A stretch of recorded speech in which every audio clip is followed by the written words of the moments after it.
Hey guys, and welcome to 1000 Lies. Um, I believe this was a visual novel. It's free on Steam if you want to go check it out for yourself. And I've just been sitting here listening to this music for the background music, and it sounds really good. But anyway, let's get started with a new game.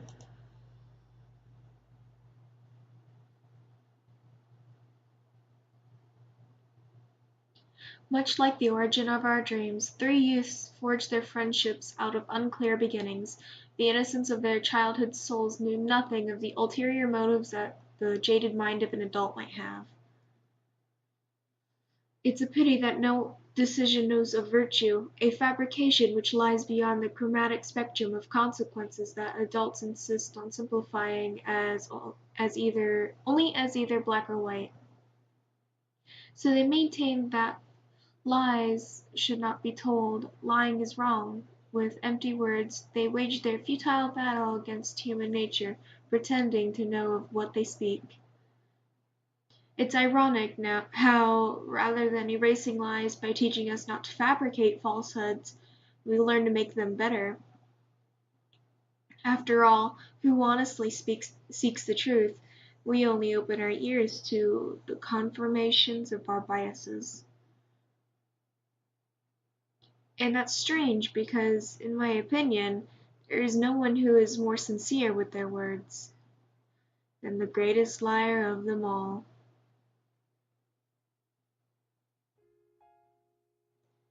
Notes fell readily from my memory and onto the piano keys at my fingertips, recreating the trite sounds of Maestro Debussy's esteemed melody. I played for no attentive listeners, in no grand auditorium. Only one man fell within earshot of my tune. As weak with his words as with his posture, he shifted his eyes about in a mixture of fear and doubt. Even if I were to close my eyes, I could draw his features in the void with nothing more than my memories. Every feature, every pulsing movement, the signs on his face that age had yet to win in its long battle against his youth. I can still taste the crisp, bittersweet flavor my mind gave to the air on that day. I found him, staring so intently at the starry sky, as if he wanted to leave the rest of the world behind. That infamous night, quietly overseen by Maestro Debussy, would change everything forever.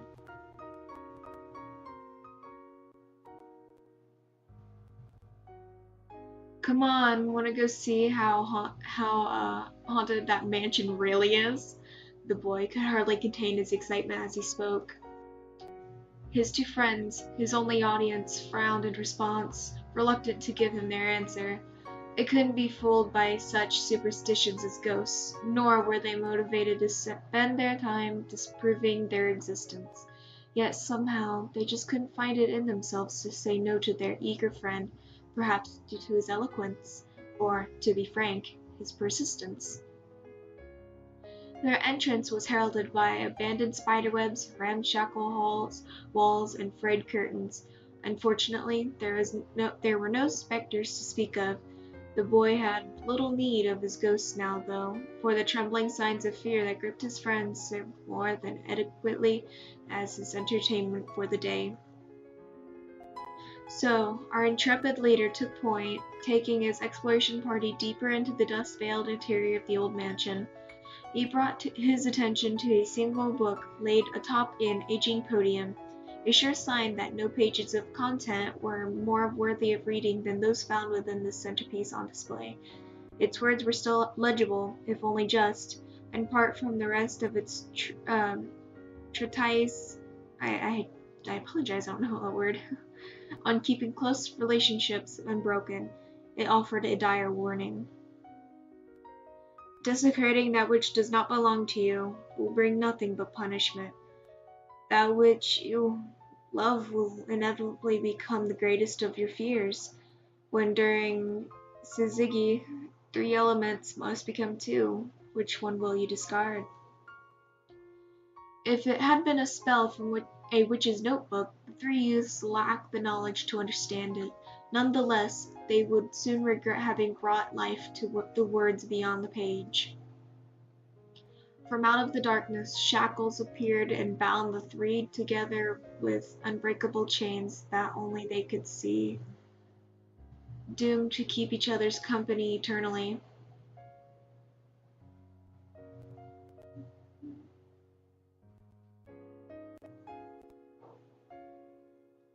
Hey, do you think I could learn to play piano? The piano? Are you serious? Why should I bother to teach you? You've had more time to learn than I have.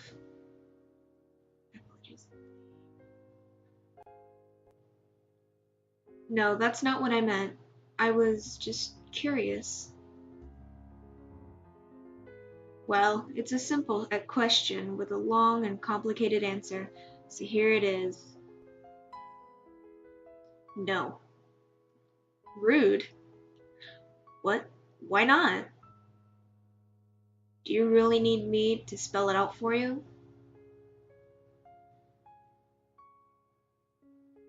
You're the expert.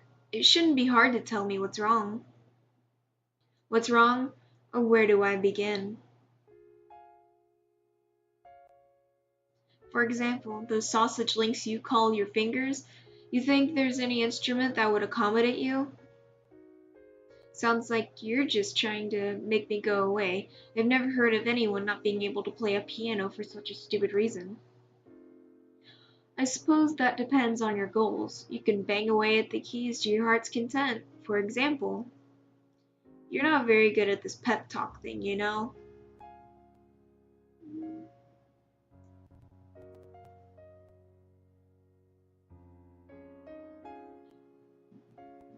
It was a strange spell which bound the three youths together. Should they try to spread out and seek their own paths, the chains on their legs would grow tighter, keeping them together.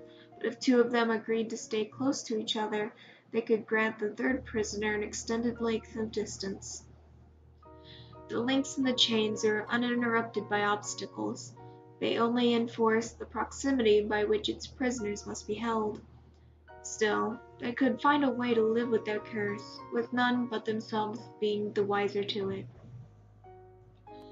And how could anyone believe that three friends have been physically bound by a chain which eludes the sight of everyone but its prisoners, passes through all obstructions, and is untouchable to anyone else? Under the premise that they used to spend all their time together, none of them thought this incident would harm their lives too much. Using their imaginations, they could manage some way to go on with their lives. In time, a change came upon them. Just as the origins of their friendship remained unclear, so too would it be difficult to pin down just what had kept them united. The light of their childhood innocence would die a slow death, or perhaps even that innocence was another lie, fabricated to disguise their selfishness. These were the thoughts which plagued the leader's mind as he began to silently observe the faces of the ones he once called his friends, who had now become unrecognizable to him. And unable to find the words to form his apology, he chose to simply run away.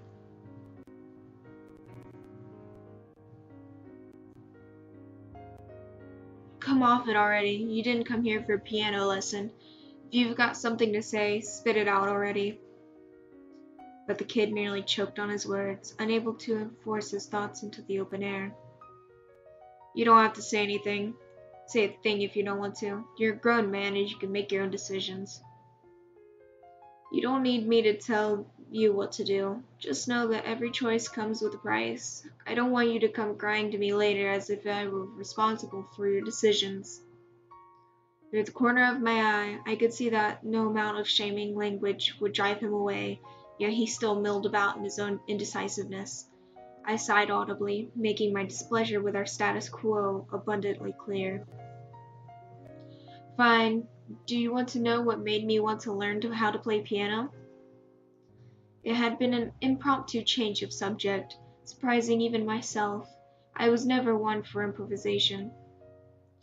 Bringing it close to the piano's melody, I pushed myself away from the keys. I raised my hands up as if to display them alongside my words. I'll tell you what spurred me on to play this instrument. It was after someone told me the most discouraging thing. That with fingers as thick as mine, I will never be able to play any instrument.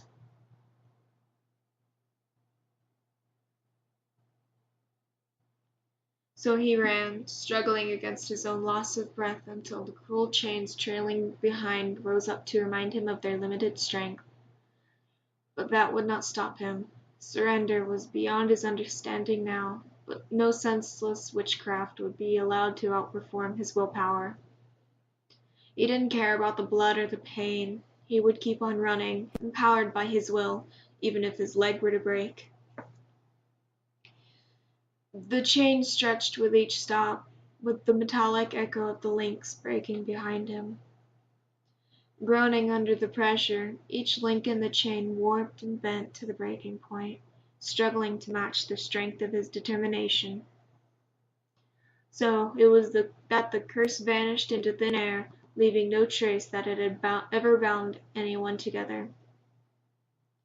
Only then did he return to his senses to find what he had bled and suffered to gain, solitude, in a barren land bereft of his peers.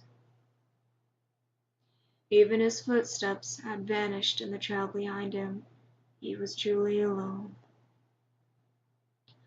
Never again would he be able to find the important people he had lost.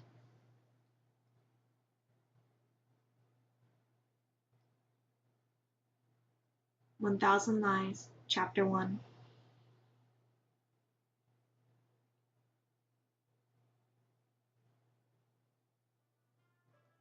Based on a true story. Based on a story. Should be true.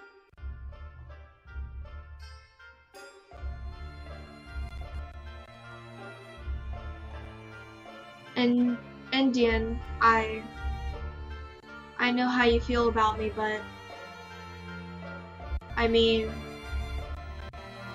we spend a lot of time together. It's fun being with you, but like, you're a good friend, so it would be better not to lose that. I'm sorry, Indian. I don't know what I'm saying. Why did you have to confess to me, here and now? It's not you, it's me. Is that what you wanted to say? But the truth is that until now, I was your second choice, the backup in case the first didn't pan out. Am I wrong? No, it's not like that, I swear. That's precisely the issue, Ziva. I'm tired of hedging my words with you, with everyone. I know that nothing could ever be the same after confessing, after expressing how I felt.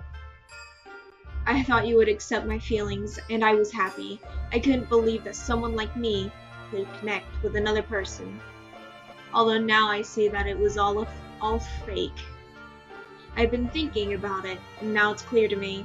One of us has been playing with the other's emotions without considering the consequences. And now you don't even have the courage to go back in spite of finding out the truth. Don't you see that with that attitude, we can only hurt ourselves? I thought I loved and adored you. Now I'm not so sure. Maybe I was deceiving myself all those times we spent together. Or maybe it was just my lack of experience. The only thing I do know is that we can't keep going down this painful road. Even so, a part of me doesn't want to let you go, even if that means we're only friends. Even knowing that suffering that awaits me. Siran, what are you thinking? How could you say something like that? Whispers spread through the classroom. As expected, we become the center of attention, and students from all of the nearby classrooms crowd around to eavesdrop. The pressure put on me by the current situation makes my legs begin to shake. Still, somehow I manage to look calm and composed. Come on, Ziva, CR. Let's take a minute to calm down, okay? Don't you think it'd be better to talk about this later?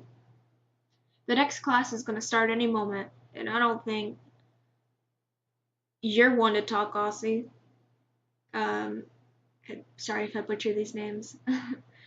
Everything is your fault after all. Huh? What did I do now? So you already knew. Nobody told me if that's what you're worried about. I figured it out on my own. I just had to put two and two together. I don't think I understand what's going on. Would someone care to explain? Yeah, Ziva, do it. Explain it to him. I wouldn't be able to forgive myself if I ruined the lives of my two best friends because I was selfish. I've already been rejected. Are you sure about that, Indian? I don't want to. Ziva puts her hand on my shoulder as she tries to cheer me up. I nod at her to indicate that she can continue, then I choose to walk away, leaving them in silence. Pushing my way past a crowd of students and a teacher, I head into the hallway without ever looking back. I'm running away, I know, but there are times when being a coward is the only way to survive on the battlefield. From the hallway, I can still hear what's happening on the other side of the door. I can hear the woman I love declaring her love for another man. The students inside the classroom suddenly erupt in various noisy reactions. The combined sound deafens everything else. Even then, there's still a sound I can't ignore.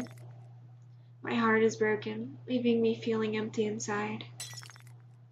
How foolish. I am no more than a feeble cuckold, resigned to never leave his nest. My soul is sinking further into the drain of desperation while the world keeps spinning. I'm unable to bear the sound of everyone else's happiness. My sanity is blinded by jealousy, which in turn causes me to retreat into loneliness. I'm not even a third of the man I used to be. For what reason should I keep this farce up to? Oh. I'm sorry, Ziva. I would be lying if I said that I didn't like you. Then what's the problem? There is no problem. You're beautiful, any man's ideal woman. I've dreamt of you many times, of us being together, going on walks while I hold your hand, even our wedding. It's a little far. I've dreamt of the house we would buy, the 3 kids we would have, the names we would give them. Us? But it's impossible now. The truth is, I'm in love with someone else. Harsh. So, it is true. I had suspected it, but I couldn't believe it. She's here, right? That's right, I'm talking about the new substitute teacher. Oh, snap. Everybody's alarm bells go off. In unison, everyone's gaze shoot towards the entrance of the classroom. Standing there is the wide-eyed substitute teacher, ready for her very first class. Your love is a fluke. That's not real. She just got there. You can't. Sorry, but that's my opinion. The tension causes her to drop her books. A soft, stuttering noise is all that her brain can process right now. Regardless, she didn't need to say anything, not before she got cut off by sudden hysterical applause. Great, how fantastic. I knew beforehand that something like this might happen. The silence is deafening. You can see the pity growing on everyone's faces. It feels as if the Grim Reaper himself has sentenced them all to an ill fate. You had wanted to confess before Aussie did. Both of us knew that what he had been planning, and about his unrequited love for the teacher that the rest of his class hadn't even met yet. That's why we had to move on ahead. You, out of fear, and I, out of despair. My words parted by the sound of my breathing and accompanied by the sound of my steps. crashed down upon Ziva as I walked to my desk. Although the weight of her actions is crashing down upon her shoulders, Ziva manages to rise up again purely out of self-pity. Despite knowing that, you still took the risk. I don't understand you, Indian. I don't think I ever will. In the end, it seems the two of us had the same goal. I guess we're more alike than I thought. No, we aren't alike. My hand clumsily reaches for something to grasp until I can clutch something. While my face twists into a distorted smile, I convince myself that this time, I'll really win and I won't let go. I can prove it to you that my love is real. I can show you just how strong my resolve is. Ziva! The scissors! He grabbed the scissors! Don't do this, Yar! We can still talk this over! Engine, no! No! Taking my own life, I mercilessly pierced through my chest. I thought I was empty inside. But my hands are stained with blood. I guess I can't change how I feel after all. I really wasn't expecting that. Holy shit. I had no clue. Goodbye. See you.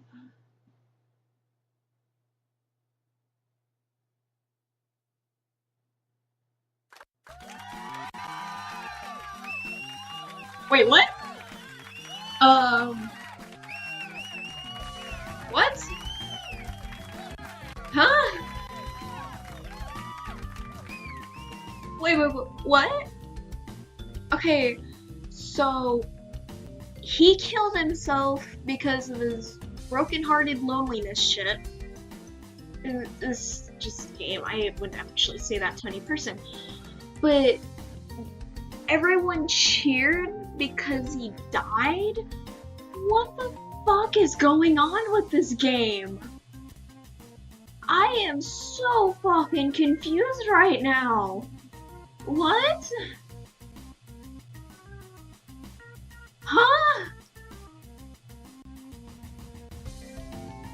Oh my god, why?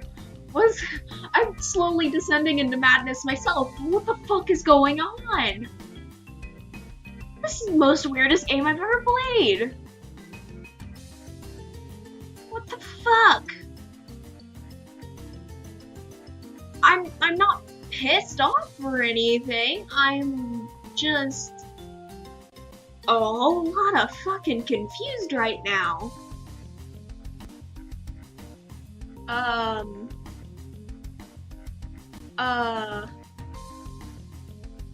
But this,